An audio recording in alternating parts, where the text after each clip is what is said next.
अब ये चाइना पूरा इतना बड़ा हो गया। ये पहले एक स्वतंत्र देश होता था, सत्ता को लेकर संघर्ष हो गया। हम लोकतंत्र रखबे नहीं करेंगे, पब्लिक से पूछबे नहीं करेंगे, मार हो गया। जैसे अपने यहाँ कैसे लड़ता है सब कांग्रेस बीजेपी, मार नहीं होता है। इस ससुरा राइफल उठा लिया सब, इतना मार मारा सब जापानियों ने इन लोग को, देश का कुल पैसा सोना चांदी लेके तो भाग गया। हम ओरिजिनल चाइना है, ये पूरा मेरा है। कौन कहता है? चाइना में दुनिया के सारे लोग फैक्ट्री खोलना चाहते हैं, उसका एक रीजन है। अपने यहाँ क्या है,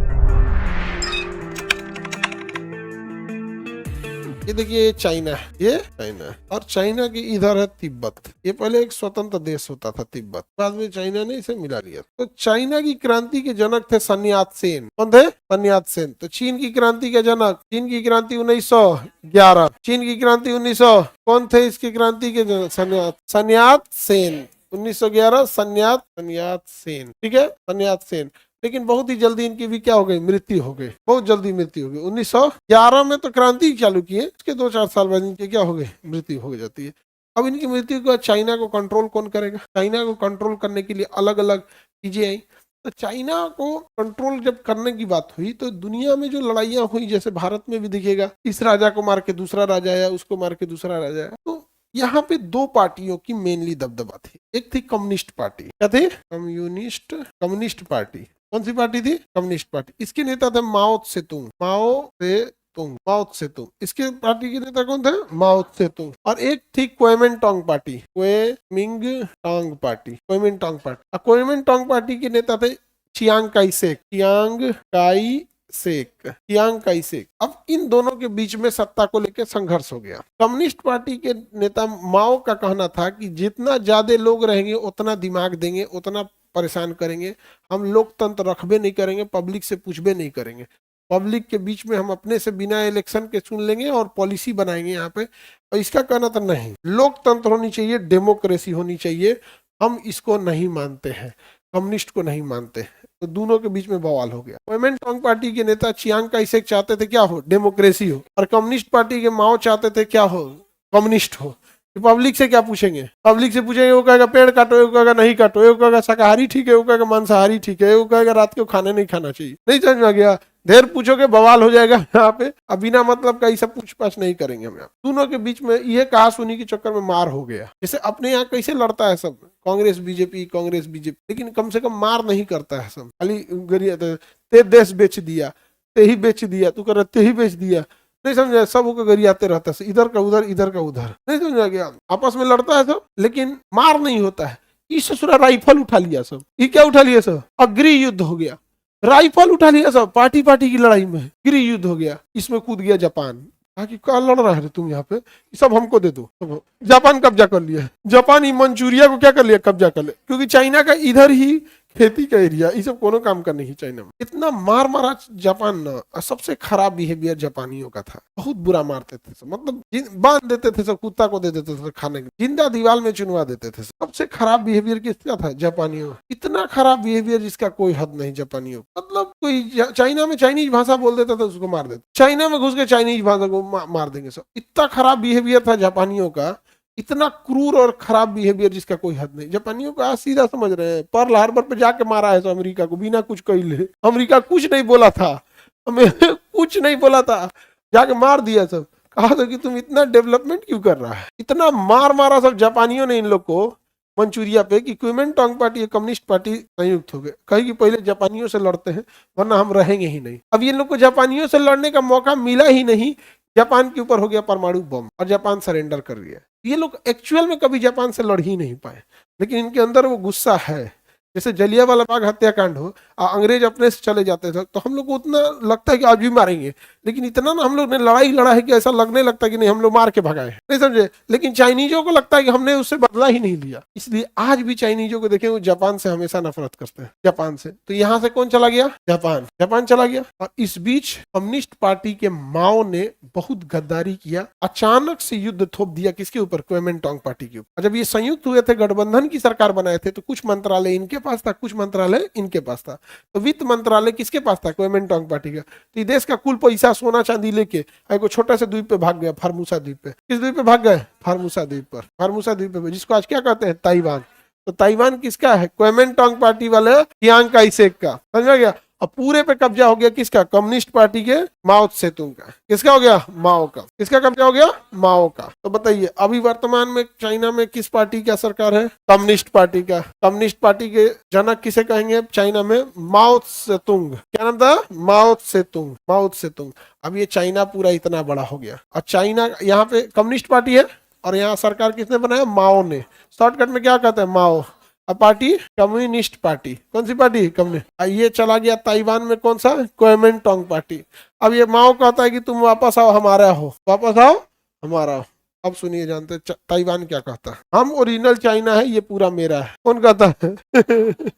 कुछ ज्यादा ही ढीठ नहीं हो गया है? हाँ? जब से वेनेजुएला पे अटैक हुआ है, ताइवान को खा जाएगा चाइना। दुनिया में कोई नहीं रोक सकता, ताइवान को चाइना खा जाएगा। और जिस तरह अमेरिका ने पेट्रोल पे कब्जा कर लिया, अगर ताइवान गया पूरी दुनिया में राज करेगा चाइना। क्योंकि कोई भी इलेक्ट्रॉनिक चीज, चाहे वो रॉकेट हो, हवाई जहाज हो, टीवी हो, वॉशिंग मशीन, जिसमें भूख भाग लाइट हो रहा है उस सब में सिलिकॉन चाहिए। जिसमें रिमोट कंट्रोल आ गया, स्क्रीन आ गया, भूख भाग हो गया, ऑटोमेशन हो गया, ऑटोमेटिक चीजें, इलेक्ट्रॉनिक चीजें, स्क्रीन, ये बिना सिलिकॉन का नहीं चल सकता है। दुनिया में अभी सिलिकॉन उत्पादन में केवल और केवल ताइवान का दबदबा है। जिस दिन कब्जा हुआ उस दिन अमेरिका का नासा सिलिकॉन खरीदने आएगा किसके पास? चाइना के पास। तस्ला वाला गाड़ी खरीदने आएगा चाइना के पास। आगे बढ़े, किसी को दिक्कत समझ गया? अभी फिलहाल ताइवान क्या है? अलग देश। और ताइवान कहता है कि ये मेरा है, मेरा चाइना मेरा है। जरूरत से ज्यादा ही उड़ने लगा है। समझ गया? इतना ही नहीं, इससे सूर्य ये कहता है कि जब पूरा चाइना कब्जा करेंगे तो ये जो अक्साई चीन है ये भी मेरा ही है। यार पर तुम जिंदा रह ले यार। नहीं समझ में गया? सांस चल रहा है वेंटिलेटर पे, अब बबुआ जीतेंगे मैराथन का रेस। नहीं समझ गया? हो गए हैं एकदम सांस अटकल है, ओलंपिक का मेडल लेके आएंगे आप। तो ताइवान क्या हो गया? अलग है अभी फिलहाल। वन चाइना पॉलिसी कहता है कि जो भी देश को चाइना के साथ रिलेशन रखना है उसे ये ऑफिशियली एक्सेप्ट करना पड़ेगा कि Taiwan is a part of China. इसी को कहते हैं वन चाइना पॉलिसी। ये लोग इसे वन चाइल्ड पॉलिसी से जोड़ के देख लेते। चाइना में पहले नियम था कि एक फैमिली में एक ही बच्चे होंगे, लेकिन धीरे धीरे इसका बहुत निगेटिव इम्पैक्ट पड़ता है। निगेटिव इम्पैक्ट ये पड़ता है कि समाज बूढ़ा हो जाता है। सपोज कीजिए कि आपके पिताजी सिंगल होते, कोई बुआ और चाचा नहीं होता। आप सपोज कीजिए ध्यान से, आज की डेट में आप तो पढ़ाई कर रहे हैं, आप क्या कर रहे हैं? पढ़ाई कर रहे हैं। दादाजी हो गए हैं बूढ़े, अब पिताजी अब उस एज में नहीं है कि कोई बड़ा काम कर सकते। पूरी अजीब सी सिचुएशन हो जाएगी, लेबर ही नहीं मिलेगा, वर्किंग नहीं मिलेगी, पॉपुलेशन बूढ़ी हो जाएगी फट से। क्योंकि एक फैमिली में 3 बूढ़ा, 2 बूढ़ा, एक फैमिली में 3 मिलेगा। फादर जैसे दादा, पिता और आपको छोड़ के घर में 2 आदमी बूढ़ा हो जाएगा और आप स्ट्रगल फेस में। समझाएगा कि नहीं आ गया? तो 20 साल बाद चाइना को ही बुझाया तो वन चाइना पॉलिसी खत्म। इंडिया में जनसंख्या ज्यादा है, इससे ज्यादा खतरनाक चीज है वो जनसंख्या डिपेंडेंट है। बारात में जाएगा तो 3 दिन के बदले 1 के दिन में खा जाएगा। बाप हो बाप, बहुत मजा है लो। इस टाइप का पॉपुलेशन है। नहीं समझ में आ गया? अब बताओ, ये सब पॉपुलेशन नासा को चैलेंज करेगा सर? नहीं समझ में आ गया? इस टाइप का पॉपुलेशन है। ध्यान नहीं दीजिएगा तो कुछ कर देगा। यहाँ पे सजावट के लिए फूल लगे रहेंगे, नोच के चल जाएगा। तो हमारे यहाँ जो जनसंख्या है ना, अजब टाइप का जनसंख्या है, पागल अजीब, मतलब डिपेंडेंट पॉपुलेशन है। तो समस्या ये है डिपेंडेंट पॉपुलेशन का। नहीं समझे? सड़क पे जाम लगा देता है ना तो सब एक ही ओर से घुस जाता है। एगो साइड में जगह छोड़िएगा ना कि कोई चल आए तो एगो कोनो बैला आएगा, कहेगा तो खाली है ना, चल जाएगा। इस सब टाइप का तो होता है। और ये ऐसा नहीं कि पूरा देश है, इसकी शुरुआत होती है स्कूल से। इंडिया का कोई स्कूल देखिएगा उसका बेंच साफ सुथरा नहीं होगा, उस पर गोंच के कलम से लिखले होगा वो। और उसने 10 सालों तक लिखा है नर्सरी में कलम से ABCD ये। तो ये दिमाग में ये आया ही नहीं कि यार ये जिसने इसे बनाया होगा उसको पेंट कराने में कुछ कॉस्टिंग आई होगी। पेंट इसको हम लिख रहे हैं, ये खराब होगा यहाँ पे। उसने 15 साल लिया। जब वो स्कूल कॉलेज खत्म करके समाज में आएगा ऐसे गंद मचाएगा। नहीं समझे? होता है यहाँ पे ये सब चीज। स्कूल में ऐसे नकटी निकाल के बेंच के नीचे साट देगा, च्युइंगम साट देगा नीचे। होता है कि नहीं होता है? बहुत बड़ा सब चीजें हो जाती है। आज क्लास क्या हो गया? ओवर हो गया। समझ में आ गया? चियांग का इसे खत्म हो गया। माओ का क्या हो गया? दबदबा हो गया। माओ जेडांग आए थे तो चाइना में ओपन चाइना पॉलिसी लाए थे, कोई भी फैक्ट्री चाइना में आके खोल सकते हैं। चाइना में दुनिया के सारे लोग फैक्ट्री खोलना चाहते हैं, उसका एक रीजन है। चाइना में जमीन आप जब कहिएगा जमीन गवर्नमेंट अलॉट करा देगी, पर्यावरण वाला कोई कुछ बोलेगा नहीं। अपने यहाँ क्या है कि बड़ी कंपनी है जो सरकार के पक्ष में है, उसके प्रोजेक्ट को पर्यावरण वाले नहीं रोकेंगे और दूसरे के प्रोजेक्ट को पर्यावरण वाले क्या है रोक देंगे। यहाँ पर अरावली काट दीजिएगा कुछ पैसा खिला के तो कोई नहीं रोकेगा, ऐसे तो आपको भाषण देने चला आएगा। चाइना में ऐसा कुछ नहीं है, तो उनको लगता है कि भैया यहाँ पर्यावरण का कोई झमेला नहीं है। दूसरा यहाँ गवर्नमेंट फटाक से जमीन दे देती है, और वहाँ के वर्कर बहुत ही स्किल्ड और डिसिप्लिन होते हैं। वहाँ के वर्कर में आपको ये नहीं कहना है, इंडिया के वर्कर्स में क्या है ना, आपको एगो खड़ा रहना पड़ेगा, नहीं तो या तो काम खराब कर देगा तो बैठ जाएगा। नहीं समझ गया तू होगा। अच्छा आप खुद सोच के देखिए, आप अपने घर में चाहे बढ़ई का काम लगाइए, चाहे मिस्त्री का, कोई जगह आपको वहाँ खड़ा रहना पड़ेगा। होता है कि नहीं होता है? अब फैक्ट्री वाला कोई अमेरिका से आया है तो इंडिया में लगाएगा तो परेशान हो जाएगा यार, हटते हैं तो बैठ जाता है यार। ये तो वहाँ ऐसा नहीं है। दूसरा वहाँ पे वर्किंग कल्चर अलग है। वहाँ पे सुबह 7 बजे से काम करने चला आता है, सुबह 7 से 11 काम करेगा। सुबह 7 बजे से कितने बजे तक? 11। जैसे वहाँ वर्कर को लाना है ना, तो सुबह कितने बजे आएगा? 7 बजे। 11 बजे आएगा, फिर लंच हो जाएगा, तो 11 बजे के बाद वो 2 बजे तक लंच करेगा। 1 2 3 घंटा खाना पीना खा के सो जाएगा आराम से, 2 घंटा सोएगा, और जब सो के उठेगा तो फुल एनर्जी के साथ रहेगा, फिर 2 बजे से 7 बजे तक करेगा। अपने यहाँ क्या होता है, लंच आधे घंटे का होता है, उसके बाद वो खाना खाएगा बेचारा, उसके पास ताकत ही नहीं बचती। और वहाँ ऐसा नहीं, यहाँ तो पेमेंट भी वहाँ ठीक ठाक देता है, सब चीज ठीक है, एक चीज नहीं।